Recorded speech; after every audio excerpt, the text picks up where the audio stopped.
a lot of traditional martial arts make use of various finger strikes and half finger strikes, and they have their place, but they do pose some challenges for training and of course some risk, because the fingers themselves are not all that strong.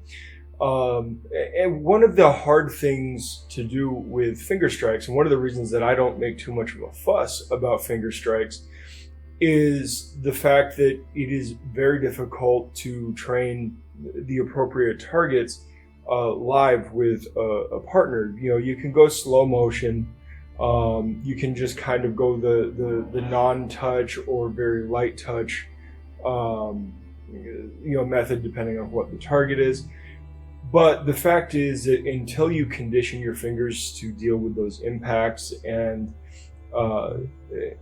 to actually do so in a live setting, the strikes are just not going to be all that useful to you. Even in Wing Chun, Kempo, we use like all of the finger strikes, right? I think that, in my years doing martial arts, I think I have seen every single finger used, at least in combination with other fingers, for straight finger or half finger strikes or claw strikes.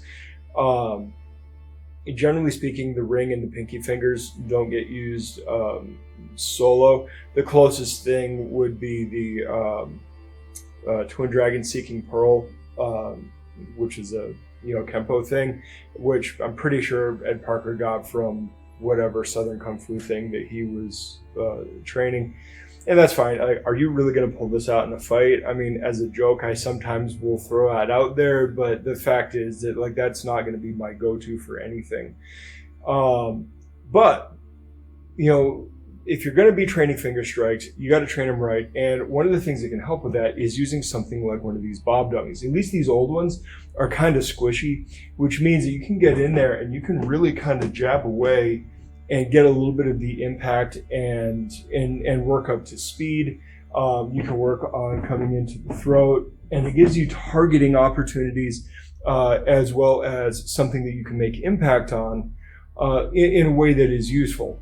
Now, I know that some people will just put on a mask and have you hit the mask with your fingers, and sure, that'll offer some conditioning and stuff. But it doesn't actually necessarily offer you appropriate targeting, because the mask is actually obscuring the targets you'd be going for.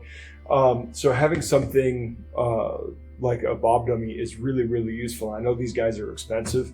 You can find them secondhand all the time though. So, go look for one if you really want to train your finger strikes. So yeah, if you want to train your finger jabs and your two finger pokes and your tiger claws and your crane's beaks and things like that, something like this can actually be really, really of value, whereas overall the expense of the bob doesn't really offer you that much over just a normal bag. I mean, yes, it provides you visual targeting, but the fact is, if you're doing partner work, you're going to be getting that anyway. So it's really good for the things that you can't do with a partner, and that includes gouging the eyes with finger strikes and really attacking the neck with single knuckle half finger strikes. So anyway, just something to think about. If you're going to train your finger strikes, train them well, train them right. Find a way to make some contact, get some targeting in, and in some respect go live with them. Otherwise, I wouldn't spend a ton of time on them. Not that they're not useful, but they're just of lower value than most of the other stuff that we do.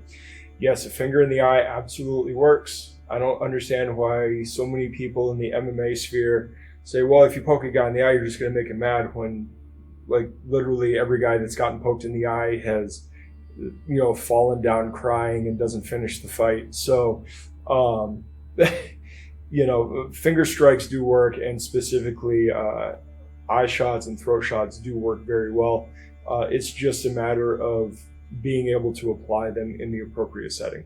So I will leave you guys with that, and I'll talk to you later. Good journey. Thanks for watching. Like, comment, subscribe. Share this with your friends or anybody else who might be interested in this kind of content. If you happen to be in the Metro Phoenix area, come in for a class or just stop in to say hi, we'd love to meet you. Definitely check out our socials and our website that has all of our contact information and all of the other relevant information. And more than anything, check out our Substack. Our Substack will be containing all of the links that we use to cite and reference in our videos, as well as exclusive training content that will be available for premium members. Memberships are cheap, but you can also sign up for free, and we do have articles for free, and we will have more free articles available for you. It is a fantastic platform for what we're doing here, and we hope to see you over there. So I will talk to you guys later, and look out for the next one. Good journey.